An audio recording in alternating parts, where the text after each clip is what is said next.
Ya, jadi, untuk yang terakhir adalah terkait, proteksi-proteksi terhadap erosi gitu ya, jadi perlindungan terhadap erosi. Tentunya sistem-sistem atau metode-metode perlindungan di sini tidak ada yang sempurna gitu ya, ada kekurangan dan kelebihannya masing-masing, tapi tergantung dari, tujuan proyek maupun penelitian yang Anda ingin kerjakan gitu ya. Jadi, approach itu ada 2. Yang pertama itu adalah heart protection. Heart protection itu artinya apa? Artinya itu lebih kepada struktur-struktur yang dibuat oleh manusia. Contohnya di sini ada yang namanya groin. Groin itu jadi dia itu pemecah, arus sebenarnya ya, jadi dia bukan pemecah gelombang. Dibangunnya itu sengaja, dia itu justru perpendicular atau, tegak lurus terhadap garis pantai. Fungsinya apa? Fungsinya adalah memecah, jadi dia menahan sebenarnya ya, menahan sedimen-sedimen yang terbawa akibat dari, current atau arus gitu ya. Jadi along shore current itu biasanya kan dia bawa sedimen. Nah, itu sedimennya itu ditahan-tahan, jadi dia tidak pergi. Jadi kira-kira tertahan di sini, tertahan di sini, tertahan di sini.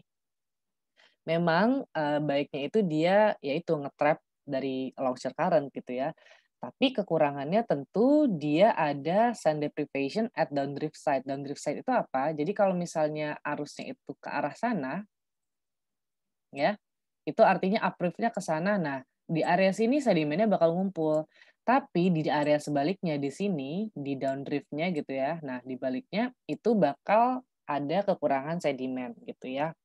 Jadi itu, kelebihan dan kekurangannya groin. Groin ini bentuknya macam-macam, mungkin yang biasa dijumpai juga di Jakarta itu seperti ini gitu ya. Jadi yang bentuknya kayak segitiga-segitiga, kerangka-kerangka segitiga seperti ini gitu ya.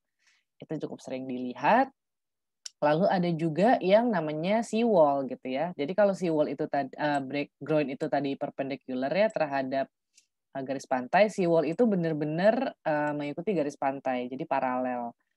Nah, kelebihannya dia langsung melindungi sedimennya. Jadi sedimennya nggak bakal kena sama si, ombak ya, terutama gelombang. Tapi kekurangannya, dia itu justru, gelombangnya ini karena gelombang ini kan punya energi. Nah, energinya itu dipakai buat apa? Buat misalnya scouring yang di bawah gitu kan, atau ke samping-sampingnya dia akan lebih kencang karena energinya itu teralirkan ke area-area lain gitu ya. Nah, si wall ini kadang-kadang kalaupun tidak begini, dia bisa dibentuk seperti ini. Jadi ini namanya breakwater, floating breakwater terutama ya. Nah, floatingnya ini, jadi dia bisa dibikin groin gitu ya, agak panjang misalnya, dia juga bisa bikin sea wall tapi yang di sebelah sini gitu.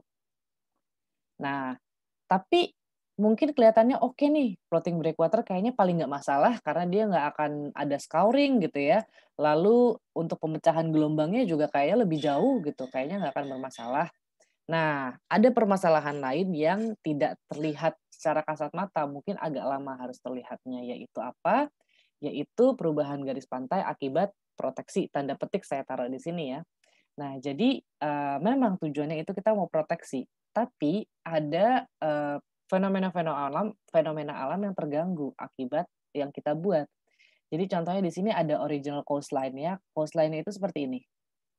Dan ini memang kalau dia sih memang pelabuhan gitu ya, memang dibuat pelabuhan dan seperti tadi kita sudah ketahui ya bahwa ada yang namanya along shore current gitu ya. Jadi, ada current yang seperti ini gitu kan, dia kayak kayak, muter gitu kan ke sini dan ini dia karena ada kolong-kolongnya pasti dia juga berlanjut gitu kan. Jadi dia ada yang namanya along shore current. Nah, ini belum ada breakwater apa-apa gitu ya, tapi pada tahun 1949 agak panjang nih ya, jadi hampir 20 tahun setelahnya, garis pantainya itu berubah. Yang tadinya begini, ya, kira-kira menjadi begini. Kenapa? Karena kita bisa lihat bahwa, oh, kok kelihatannya ini tuh gelombangnya cuma di sini-sini aja gitu ya, bahwa berarti ternyata, oh, ada breakwater nih di sebelah sini gitu kan. Nah, ini kita bisa lihat gangguan tadi, ini ada longshore current tapi di sini tidak ada gitu. Jadi yang biasanya itu dia blast aja, nah dia itu cuma bisa sampai sini, gitu kan. Nah, itu karena apa? Karena tadi itu ada breakwater di sebelah utaranya gitu kan. Jadi sedimen tuh numpuk di sini gitu kan. Kalau memang tujuannya mau numpukin sedimen ya silahkan gitu kan. Tapi kadang-kadang ini menjadi masalah gitu kan. Kenapa? Karena tentunya di sini karena sedimennya makin banyak, berarti di sini ada apa? Ada pendangkalan gitu. Nah, lalu ternyata bertahun-tahun kemudian, 50 tahun lebih gitu ya, akhirnya breakwater-nya tuh hancur gitu ya. Nah, dia akhirnya pantainya kembali ke bentuk semula. Jadi kita bisa lihat bahwa, oh ini mungkin memang lagi, ini ya, lagi apa, sifatnya itu lagi surut gitu, lagi surut gitu ya, mungkin nanti pasangnya dia agak ke sebelah sini gitu kan, tapi dia kembali ke garis pantai yang sebenarnya, tanda petik gitu ya. Nah, selain man-made ada apa lagi? Ada yang lebih soft protection-nya gitu ya. Jadi dia tetap man-made tapi, lebih menyatu dengan alam jadi gitu ya, nggak ada yang benar-benar ditaruh. Jadi contohnya ada yang namanya beach nourishment gitu ya. Jadi beach nourishment ini tentunya dia lebih soft dibanding struktur-struktur yang kita buat, tapi kekurangannya ternyata kalau misalnya kita naruh, pasir gitu ya, yang, dari biasanya ini kan ngambil pasir dari jauh gitu ya, dari offshore, lalu abis itu ditaruh lah, di-nourish di, pantai yang lebih dekat gitu ya, dengan yang near shore gitu ya, ditumpuk-tumpukin. Kekurangannya kadang-kadang sedimennya itu kalau udah di dasar laut banget, itu lebih kecil grain size-nya gitu ya, kadang-kadang susah nyari yang bener-bener pasir. Jadi ujung-ujungnya dia tererosi juga ke bawah juga gitu kan. Lalu ada mangrove gitu ya. Mangrove itu kelebihannya selain dia itu soft, tidak merusak, dia itu juga added value to biodiversity gitu karena dia bisa menjadi habitat gitu ya.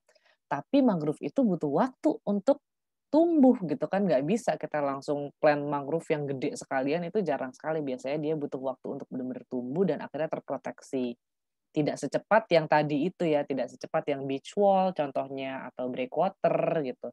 Beach nourishment juga dia itu, lebih lambat gitu ya karena harus ngambil pasirnya dulu, survei dulu dan segala macem.